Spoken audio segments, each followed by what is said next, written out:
there. Today I want to talk to you about whether or not EBT can help you cover a special diet. This is a question we get asked all of the time, especially from people who are gluten-free or have other dietary restrictions that are very expensive. Now, the short answer, unfortunately, is no. SNAP does not provide additional funds for people who are following medically required or specialized diets. You'll get the same amount regardless. But we do have some additional resources that may be able to assist you a little later in this video, so I hope that you'll stay with me. Now, we do know that SNAP covers a wide range of foods, and hopefully you have a lot of variety within those categories that you are able to eat. However, they are not going to cover things like vitamins or supplements, and they're not going to give you bonuses. Now, you can buy things like gluten-free flour or low-sodium soups, things that do accommodate your diet.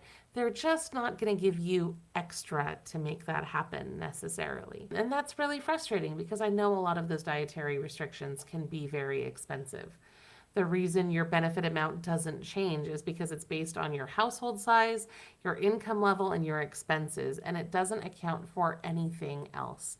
And unfortunately, in the medical expense deduction that allows you to account for out-of-pocket medical expenses over $35, they specifically said that special dietary needs should not be included in that calculation. And that's extremely frustrating, right?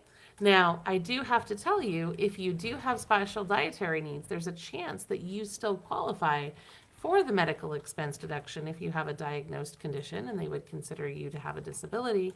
You may be able to get more SNAP based on the amount of money you're spending on things like doctor's visits or transportation to your medical care or other things that you need to manage your health that are not food-based. So that is an option that may be able to help you get more food benefits, even though it's not strictly tied to your dietary needs. Now, there are other things that may be able to assist you as well. For example, the healthy incentives programs are fantastic. You may have heard of things like Double Up. If you shop at certain stores or farmers markets, then you can get twice as much fresh produce as you pay for. So that's a great way to get extra fruits, veggies. Sometimes that'll even cover things like herbs and honey, depending on where you live.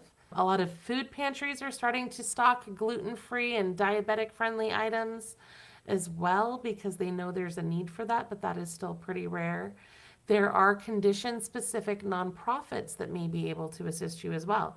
So, for example, you may be able to get assistance from the Celiac Disease Foundation or the National Kidney Foundation or different organizations that are set up to help people with your condition. They may have grants or other programs that can assist you. Now, we also know that many Medicaid programs also have special pilot programs and testing things. Those aren't as common right now as they used to be due to a lot of the changes and cuts that have been made to Medicaid.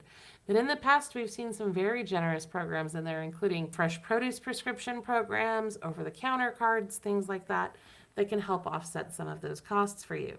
Now, if you have Medicare and not Medicaid, I would encourage you to call these guys down here. Really, I can't overstate the value of these organizations enough, though. There are a ton of those. You could also look into patient assistance funds, depending on what your specific condition is. And I would go check out all of the different grants and other programs that we found that can help people with specific chronic health conditions. We have a whole list of those that would be helpful to you.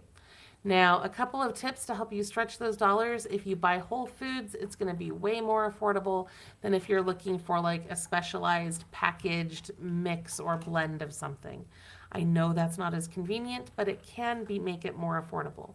Cooking from scratch obviously presents a challenge for some people, so it may not be an option for you, but it's something I'd recommend trying if you can.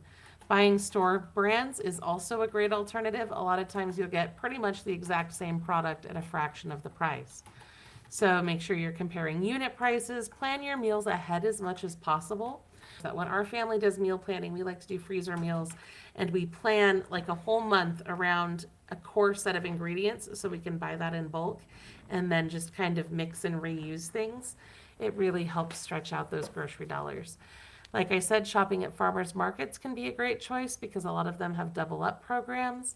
And then, of course, don't be afraid to use community resources as well. See what you can get from the food bank, before you go spend your SNAP on things, and that can make a huge difference. If you need additional assistance, I would always recommend that you reach out to the United Way's 211 service or go to Feeding America and look at their map of food banks as well. Now, we do know that what you can buy with SNAP right now is changing rapidly. We know that here in just a couple of months, those restrictions are going to start going into effect that will make it so that you can't buy junk food or sodas or different things. In some states, that may even affect certain nutrition bars or things that you may be used to eating as meal replacements. So you need to be very careful. We do have a list on our website of all of those waivers as we're tracking them, and we also will continue to come here in videos and tell you more about what's going on. So make sure that you're subscribed to our channel as well. Now, just some key takeaways as we wrap up here. There's no extra funds for special diets, unfortunately. There are some strategies and other resources that can help, and we went over all of those with you. And if you have additional questions, we are always happy to answer those for you. You just need to drop them in the comments, and our team will do our best to get those answered for you. I hope you have a wonderful day. Please go check out our other videos for more ways that you can save money and get free stuff, and we'll be back soon.